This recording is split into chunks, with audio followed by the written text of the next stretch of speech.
Halk üçün azı köçmələrin turmuşu yuqurdu gedək boğan gəp. Hörmətlik vətəndaşım, büyədik səbəb demə. Xulası qıyğanda meni nimi dep düşensiniz ve nimi dep təhlil qısınız meyli. Xulası qıyğanda Cumhuriyet Partiyası gubernatörü hükümet müstemlik Uyguristan'da endi davamlı hökmürallık kılalmaydı. Onun müstemlik hökmürallığı ahırlaşıdığan devir keldi. Şunu o hedef haddidan ziyade dehşetlik ve vahşilik bilen Uygurunu bastırıp atıldı. Uygurunu öldürüp atıldı. Mahfi tutup onun börükünü, ciğerini kesip elip dollarga setip atıldı. O Kur'an akideçileri ya ki Müslümanlarımızın hemmisini tutup ularını solap atıldı, etip atıldı, mahfi öldürüp atıldı.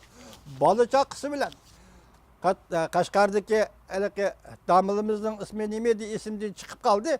Balıçakısı bile 80 evladı cemaati bilen koşup durmaya taşıldı.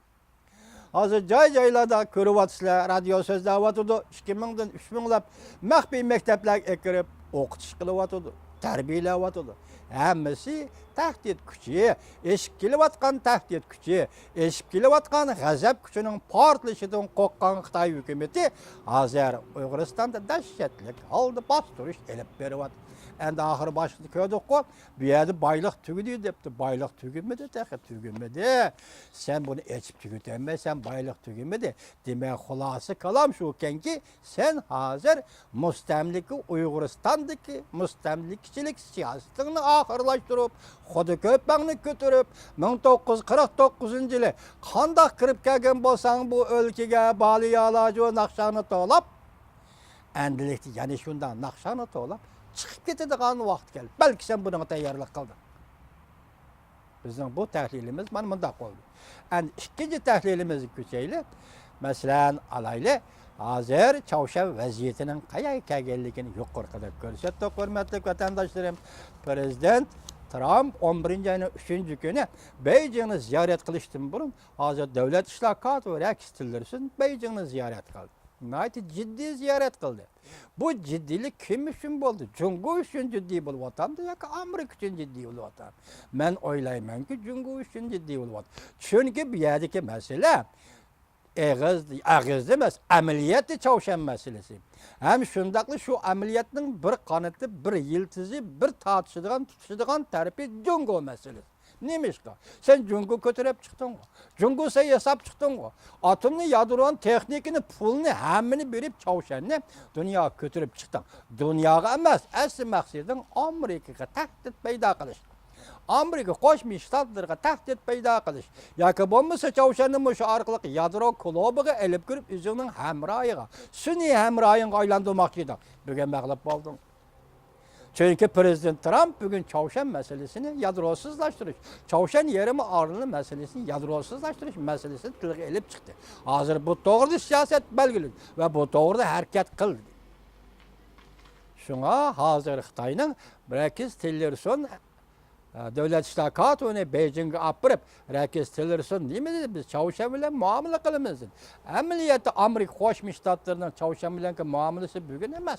Aynı vaqtda Sabık Prezident Carter mi Çavuşan'ı ziyaret kılganı? Aynen üstügelik tanterbiyeci basketbolcu bir jigit var. Çavuşan'ı 7-8 katım bağdı. Amerika ile Çavuşan'ın münasebeti hiç kaçar üzülüp kalgan emez. Bir yerde hazır Rex Tillerson Devlet İşler Katibi dedi ki biz 2-3 yol ile Çavuşan bilen muamele kılımız, Çavuşan bilen sözleşimiz, sohbetleşimiz dedi. Bu fakat diplomatiya sahasında Xitayga maslashqanlik, ya'ni Xitoyning talebi bo'yicha maslashqanlik. Neymiş ki? İki devlet, iki çoğ devlet. Biri o gapni qildi, biri bu gapni qildi, maslashish bo'ldi. Endi biz 3. noktada paran qilaylik, hurmatli vatandoshim. Yuqorida diqqat qilinglar, men abzasqa dedim. O abzas nima debdi? Amerika Qo'shma Shtatlari Davlat ishlar kotibi Rex Tillerson bu qatim Liu Yandong bilan Washingtonda o'tkazilgan suhbatda o'ttirib qo'ygan masala. Qarang, barliq matbuot sohasi Amerika fuqarolari bilan Jungu fuqarolari o'zaro o'rganish. Demek yakında Cumhur hükümeti kanun ma'qullab, hükümetsiz teşkilatlar, G'arb dünyasının hükümetsiz teşkilatları Cumhur'da qo'llab chiqadi. Bu hükümetsiz teşkilatlar kişilik hukuk, terakkiyat, medeniyet, mağarip, medeniyet almashtırış, fikir almashtırış degende xilma-xil teşkilatlar. Bu teşkilatlarni hali kadar kanun bilan qo'llab chiqadi Jungo hüküm. Endi navbat keldi. Xitoy hukumati nim debdi ta Xitoy hukumati buni matbuotida e'lon qilmabdi. Ammo suhbatga Amerika Qo'shma Shtatlarining davlat ishlar kotibi radio, matbuot, elektronlik matbuot, yani torbetlari hamma orqali, yani echibitish orqali Amerika fuqarolari bilan Jungo fuqarolari o'rtasida o'g'inish qilinadi.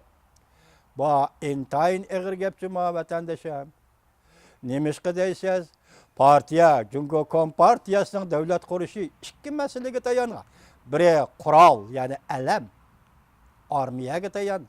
Endi muhimi Jungo Kompartiyasi targ'ibot, tashviqot qitayan. Targ'ibot, tashviqotchilik asosi Kompartiyaning hokimiyati saqlab qolayotgan va mush kunga davomlashtirib kelayotgan birdan-bir narsa. Chunki siz bilasizki, hozir butun torbetlar taqaldi. Mayli Tibet'te, mayli Müstemlik Uyguristan'da, mayli hatta Xitay'da bütün torbetleri taqal. Degidek yoki fikir qilgidek hech qandaq ya qolmadi. Bir jumla so'z uchun dedim bu o'tgan leksiyamda. Mingdan jo'diki ming degan xatni yozib qo'yganligi uchun bir Xanzuga, bir Xitoyga 5 oylik qamoq jazosi berdi.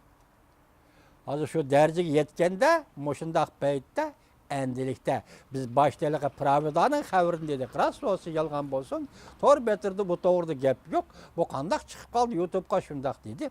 Demek şu gap endi en ahırda xulas çıkağanda Prezident Trump ne mi dedi? Sabah Prezident Clinton Çavuşan meselesi yanıldı. Sabah Prezident George W. Bush Çavuşan meselesi yanıldı. Sabah Prezident Obama Çavuşan meselesi yanıldı. Ben yanılmayım. Gap, nayt qattiq yedin, nayt cho'nqur yedin kelyapti. Bu signal Çavuşangil emas, Kim Jong-ingil emas. Onun orqada turgan Jungo Kompartiyasi, Junxo Xalq Jamhuriyati hukumati. Siz yadro tahdidi bilan o'tirg'i chiqdingiz, o'zingiz emas, bevosita emas. Balki Çavuşanlik Kim Jong-unni ko'tarib chiqdingiz. Jahon qabul qilinmaydi. Amerika emas, butun jahon qabul qilinmaydi. Çünkü yadro bu insaniyetke tehdit. Yadro kuralları insaniyetke tehdit. İnsaniyetten hayatıga tehdit. Siz bununla oynaştınız Jungoluk efendi. Şunu bugünkü günde Çavuşan meselesi, Jungo meselesi, Çavuşan meselesi deyip men üzerinden kıyas ve fikri boyunca şunda xulas çıkarışka hukukluk mu yok? Hukukluk deyip qarayman. Çünkü men hazır erkin devlette matbuot söz erkinligidan foydalanib, YouTube'dan foydalanib leksiya so'zlayotgan odamman. Men shunda xulosa chiqarmanki, bugungi masala Çavuşan meselesi, Çavuşan yerim orolini yadrosizlashtirish meselesi, amaliyoti Jungo meselesi. Qanday Jungoluk efendim? Endi o'zim topgan davoga nega varay? O'zim topgan baloga nega varay? Davoga. Nega varay davoga? Muşu 10 gün, keyinki 10 gün içinde diplomatiya siyaseti boşap ketkenliginizge dikkat kıldık Jungoluk efendim. Yol qo'yishni boşap ketkenliginizge dikkat kıldık Jungoluk efendim. Devletin muavin veziri Liu Yandong. Bu ayal kişi özüne ait nazik vaqtlarda qaysi bir devlette paydo bo'ladigan kişi. Mesela 2016 yılı 9. ay mı 10. aylarda mı Moskvada paydo bo'lgan ediniz Liu Yandong efendim. Liu Yandong hanım o vaqtda Jangdejang xalq vakillar qurultaydın. Şundaqla devletning veziri Li Keqiang, yani şundaqla Liu Yandong hanım sizlar Moskvada 2016 yılı 9. 10. ayda paydo bo'lgan. Hem de bu vakitim siz Amerika'da paydo bo'ldingiz. Qarışalımız Liu Yandong hanım. Hazır gerçi Prezident Trump bilan so'zlashgan so'zingiz matbuotning maxfiy tutilgan bo'lsa-mu, asli qoida bo'yicha muavin vazirni Amerikada Prezident Trumpning qabul qilishi bu mumkinmidi, emasmidi degan savolni qo'ysak, bu yerda intayin jiddiy diplomatik munosabat bo'lganligi uchun Prezident Trump balki muavin vazirni qabul qilgan bo'lishi mumkin. Endikileyle vaziyetler mana müşahiye geldi. Terakki kılıp müşahiye geldi.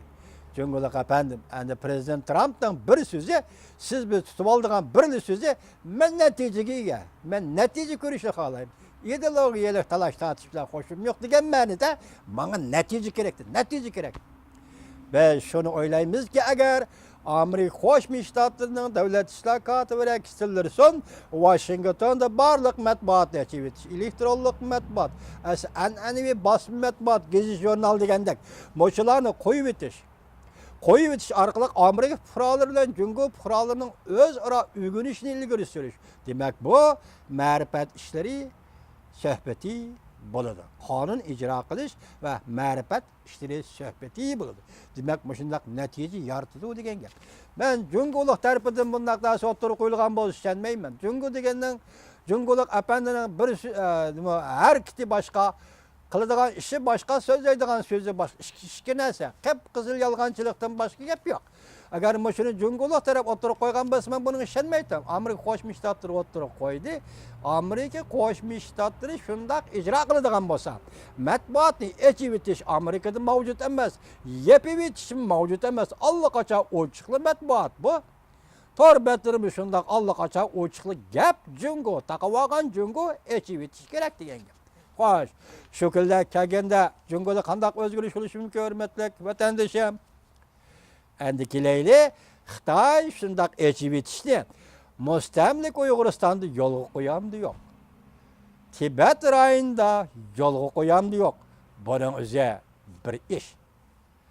Agar u butun mamlakatga Xitoylar territoriyasida, Xitoylar yashayotgan rayonlarda matbuotlarni echib etib, Uyg'uristonni cheklaydigan, Tibet cheklaydigan bo'lsa, u vaqtda xalqaro jamiyat buning qanday muomala qiladi? Gap mana bu yerda bugungi so'zimiz endi boshda aytdik fikr.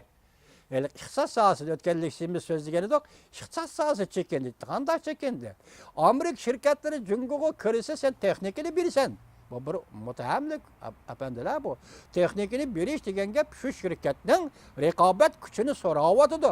Sening raqobat kuchingni men elib olaman, sen pasportni tushib qolamsan, qanday mening chatig'im yo'q degan gap. Demak, u shirkat